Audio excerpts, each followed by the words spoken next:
So the first guest for tonight is no stranger to the show, the book festival, or just my space that I've occupied in the book industry for many, many years, 20 something years. I met ReShonda when she first hit the scene with her books and have been following her ever since and supporting her work. And she's entered a new genre that she wasn't in before. And I have my copy of With Love from Harlem. I haven't I haven't opened it up yet. My to be read shelf is back. I actually just this just arrived today. So, but congratulations on the release of your book and welcome back to the show.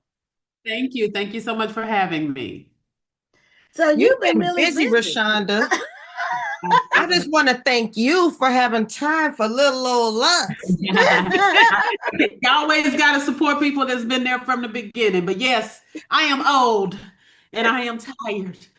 So yeah. Yeah, I'm concerned because you were in the DMV, but this weekend was my Mardi Gras cruise KOP takeover, DC takeover. So I was totally busy this weekend, so I couldn't come out and see you. That's all But I right. think you had more than enough DMVers keeping you company.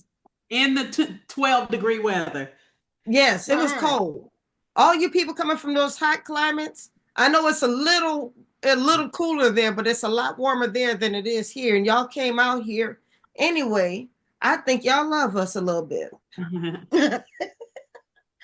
And I saw you here at the event with the Personal Librarians Group, right? That was like your launch event.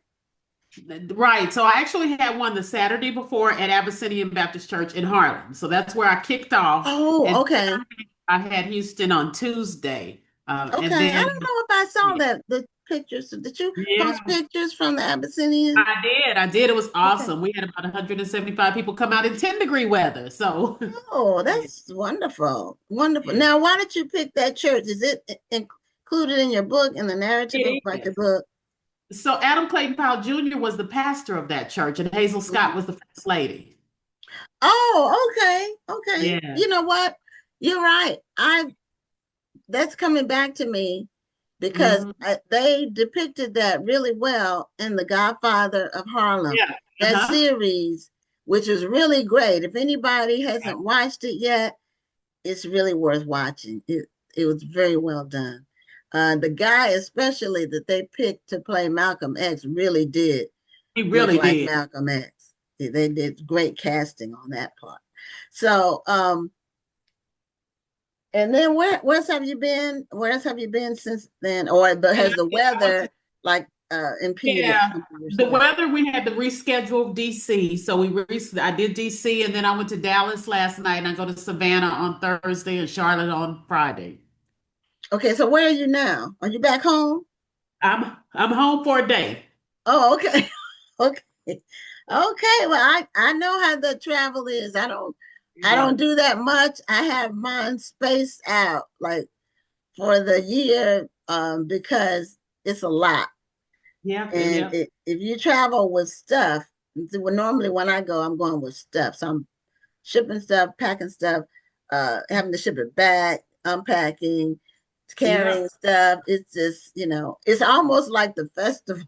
and Well, and it kind of brings back memories a little bit because I know, like in the early 2000s, there were a lot more book tours, so to speak, and authors were really going from city to city. So when I was watching you over the weekend and watching you go from city to city, that it took me back to that time when we were loading up our cars and driving to Yep. cities for book signings. That's what it totally reminded me of. Yep. And that's what it is. I mean, it's that hustle.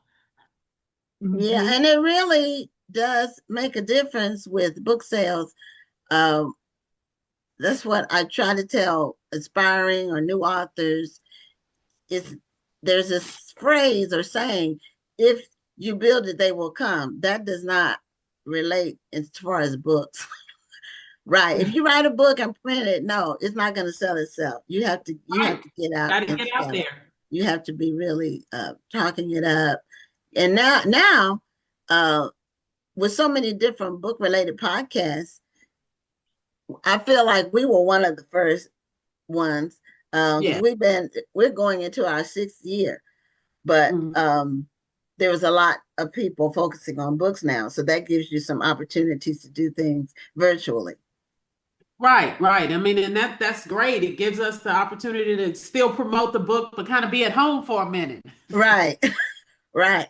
So with Love from Harlem, tell us what it's about. I know you said it's about Hazel Scott, and does it tell us what period of her life it covers? It's covered in the Yeah, book.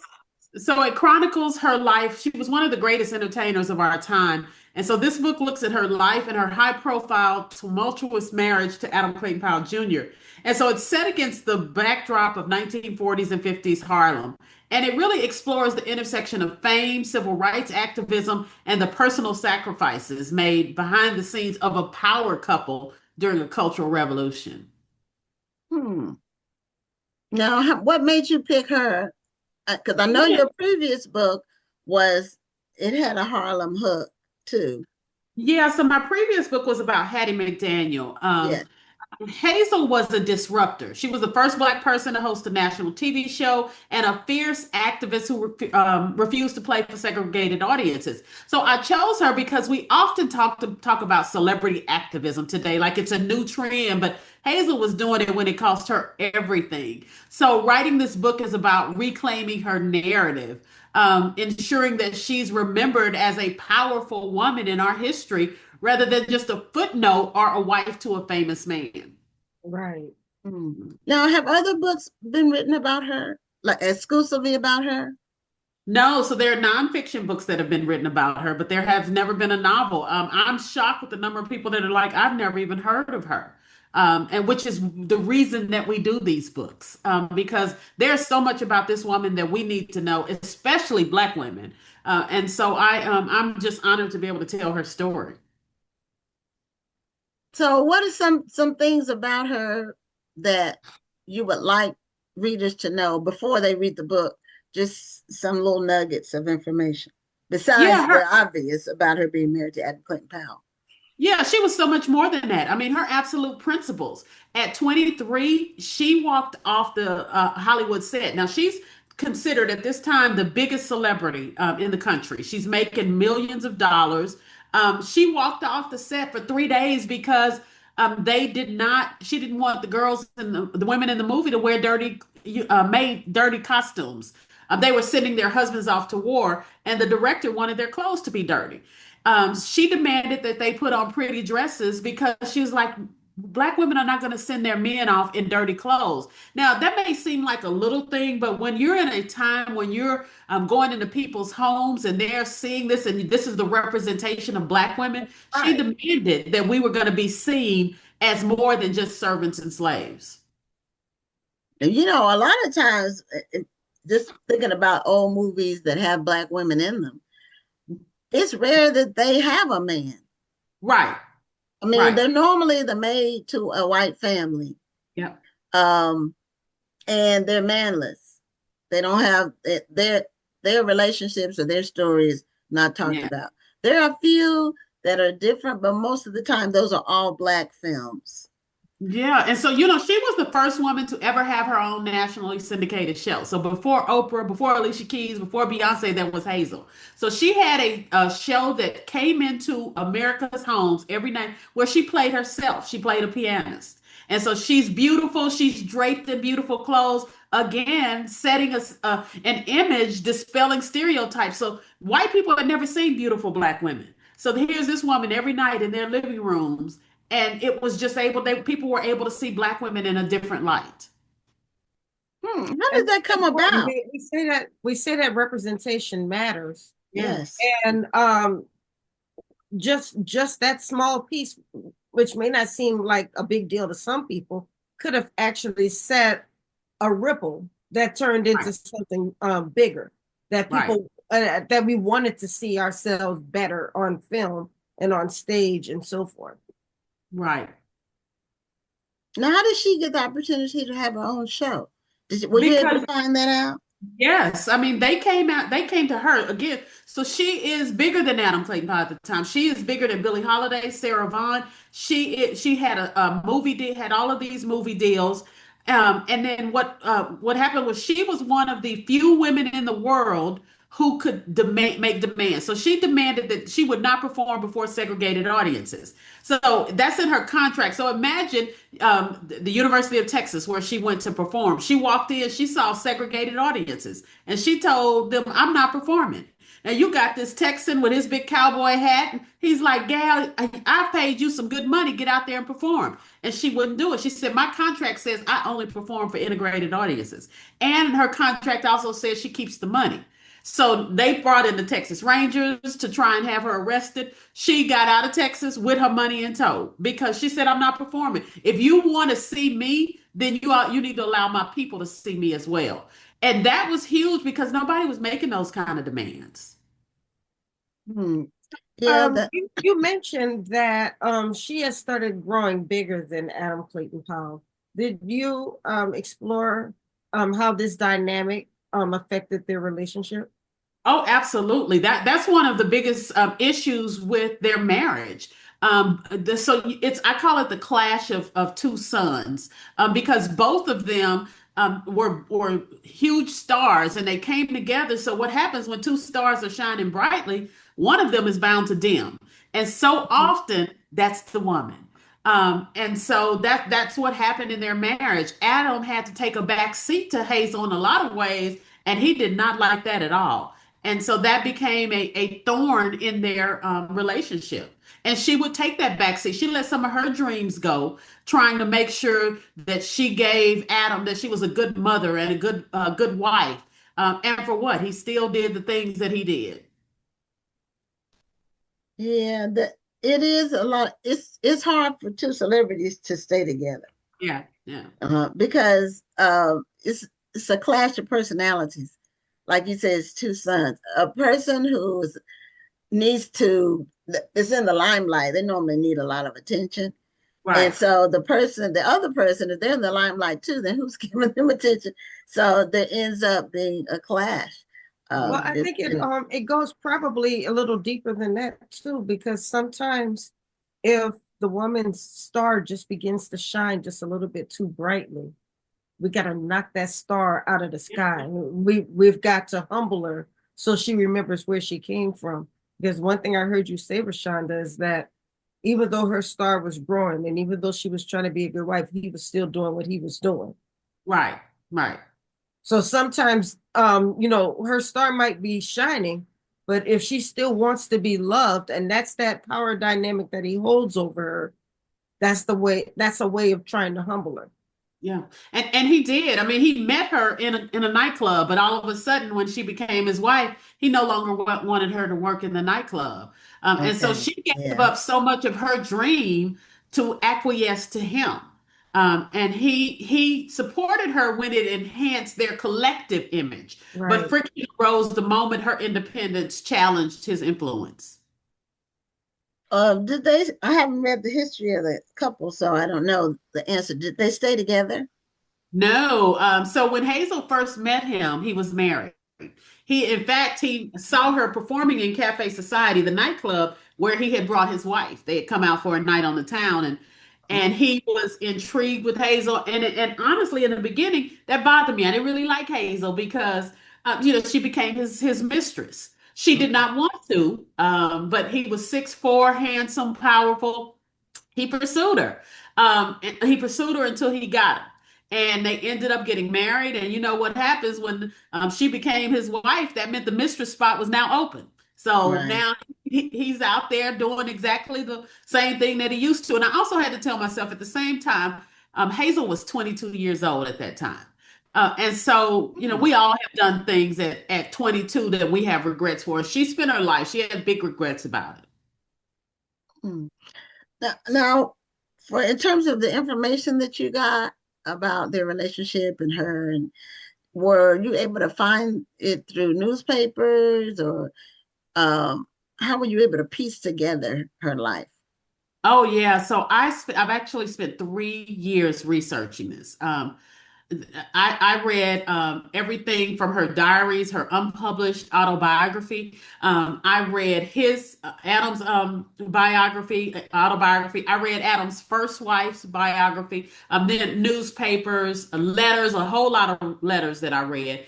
But there are some supporting characters in the book. Billie Holiday plays a big role.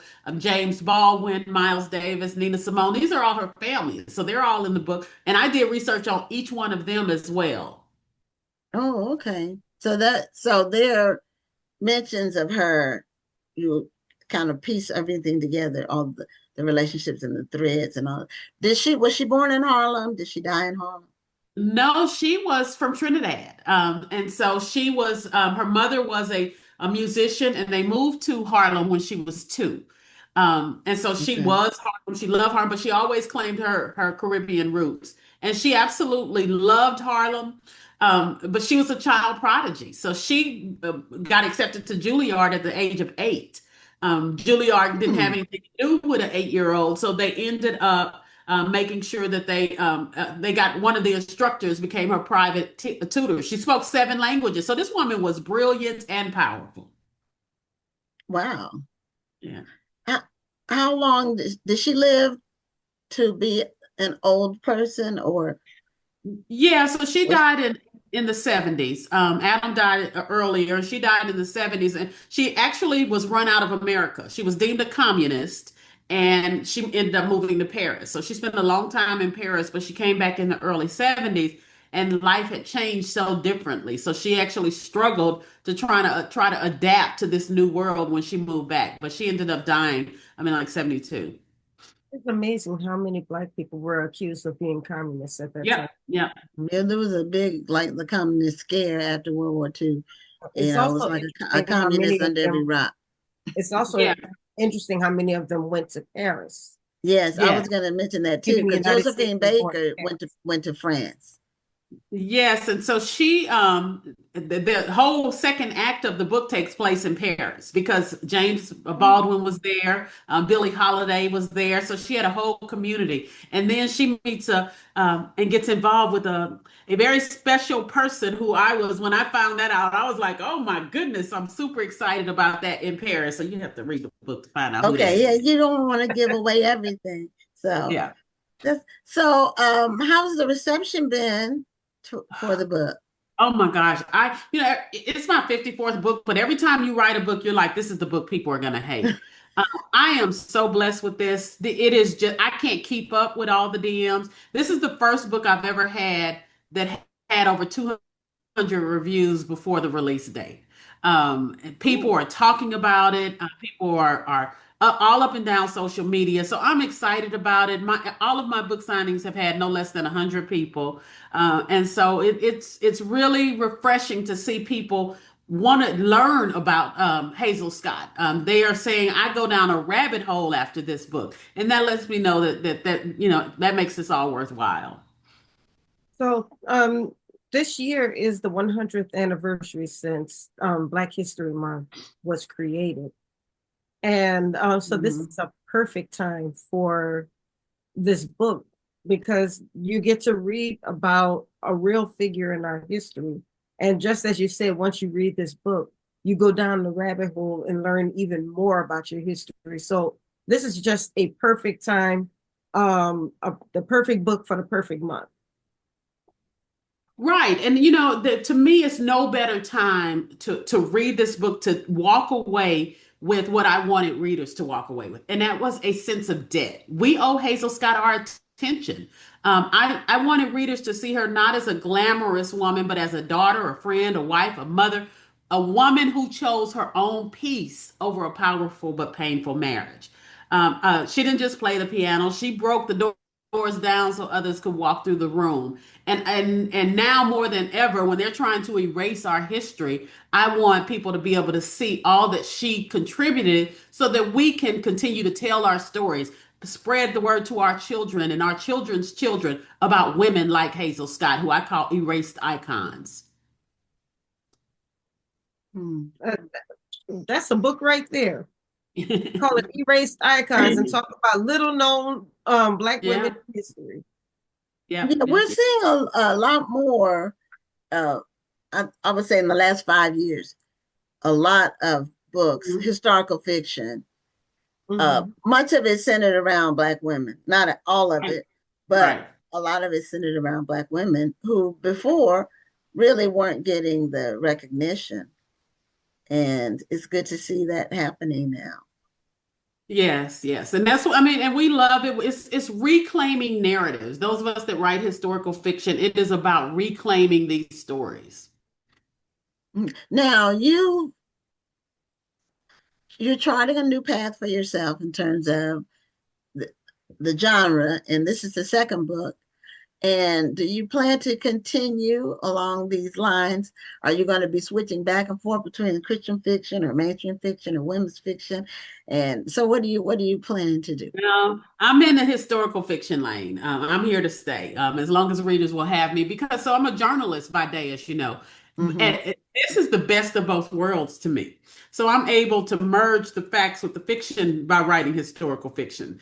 So I absolutely love this genre, and I am continuing to try and find these untold stories. So do you already have your next subject planned? I, I do. And it's actually not a particular person. It's about a time. So during Prohibition, I discovered in my research that Black women were a big part of bootlegging. Um, Women in general built this network of making so much money from bootlegging because we were dismissed. The judges, the police, the authorities didn't think that women were smart enough. And so it was. I found all of these stories, and I'm in the midst of writing that book, and I'm just so excited about it.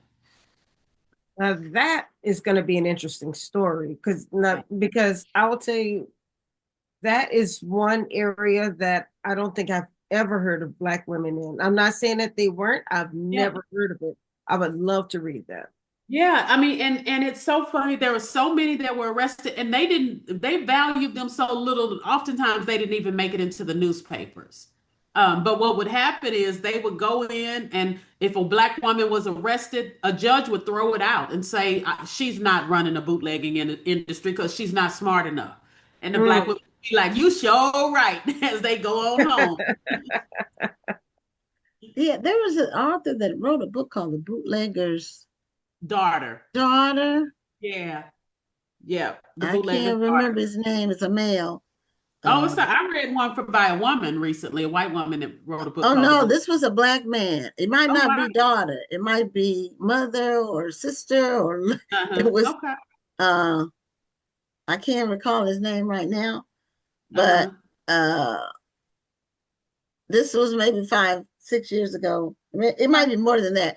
So time goes by so quickly. Sometimes it feels like it was recent. Something was recent, and it was really Yeah. like 7 years ago. Like when things come across your Facebook page, and it's been 10, 12 years ago, or whatever, more than that, and you're like, wow, 10 years have passed since that Yeah. happened. So the bootleg that would be interesting. So uh, clearly you're going to have characters in there that Oh, that yeah. Oh, that yeah. we can all relate to. But the Absolutely. prohibition, that's different, and that's Mhm. it seems like when you start writing historical fiction, especially in this space that really hasn't been thoroughly researched Right. and stories told, there's just so many different threads that you can pick up on, Hmm. because there's so much that hasn't been said. Yeah. Yep. You're right. There is a balance though, because as a researcher and a journalist, you know the danger of getting so much information, and then you have to start to wonder, okay, well, what do I put in? What do I leave out? Everything sounds good, and you want to include everything. So how do you balance what makes it into the story and what may just have to wait for another time? Yeah, so in the beginning, it all goes in. And then you go through and you have to really just say what needs to be here. When I first finished the book, it was 130,000 words. And so my editor was like, we got to cut Wow. 30,000 words. I've never had a problem I've never had an issue be I'm giving too many words because I'm a broadcast journalism, so I write tight. So I'm usually struggling to fill out my word count. But with historical fiction, especially that first draft, it's so much information in there. And then I really just have to kind of tweak and see what moves the story along. That's interesting. Yeah. And that makes sense Yeah. just from a writing standpoint. So what challenges, because we're getting close, right? That was Rhonda's cue that we're getting close to the Yeah. end. But what keeps you moving as you're writing these stories and just as a writer in general? Do you get writer's block? What keeps you? It doesn't sound like you get writer's block too much, but what keeps you searching for new topics, and what keeps you motivated to continue to write stories? Yeah, especially now, it's this. I love learning, and so I'm going through and I'm going down these rabbit holes, and I'm learning information. In fact, that's one of my biggest challenges is that I'm doing too much research. A friend of mine was like, "You need to stop researching the book and write the book because and just going down a rabbit hole." And so I really have to kind of rein it in, but I get joy out of learning myself and then having people tell me that they're learning as well. Well, I look forward to reading it. I really enjoyed The was it Queen the of Sugar Queen Hill. of yeah, Sugar the Hill. Queen of Sugar Yeah, Hill. There's so many books and so many titles I know. that but I really enjoyed it, and it was a quick read. And I Mhm. will say I haven't read all of your books. I read a lot of your books. I couldn't give you a number, but it's over Uh-huh. 10. I know. Um, it's never a slow read. So thank you for that. It's Yeah, never a I want to struggle. make sure people are entertained, but I can't be bored, so I try not to write boring books. Okay, well, ReShonda, congratulations on your 50 plus. Which one 54, is right? this? 54th, yeah. 54th book, and I'm sure it will continue to do well. All right. Thank Okay, you so take much. care. We'll All right, see you it was soon. great to Oh, see and you. she's one of the featured authors this year at the book festival. So we'll see you in October. All right, sounds good. Bye-bye. Okay, Okay. take care.